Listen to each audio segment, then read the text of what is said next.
Payg'ambarimiz janobi Rasululloh sallallohu alayhi va sallam aytadilar: kimki ijro etishga qodir bo'la turib g'azabini yutadigan bo'lsa, Alloh taolo u bandani qiyomat kunida xaloiqning huzurida chaqirib, unga xohlagancha hur aynlar beradi deganlar. Ya'ni dunyoda g'azabi keldi, shu g'azabini ijro etishga qodir, lekin g'azabini yutuvardi. Ertaga qiyomat kunida Alloh taolo xaloiqni oldida shu odamni chaqiradi. Mana hur aynlardan xohlaganlaringni olgin deyiladi. Bu g'azabni yutish juda qiyin narsa.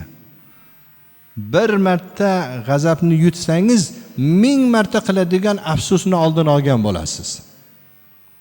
O'shaning uchun g'azabni yutgan odam eng pahlavon odam bo'ladi. Rasululloh sallallohu alayhi va sallam aytganlar.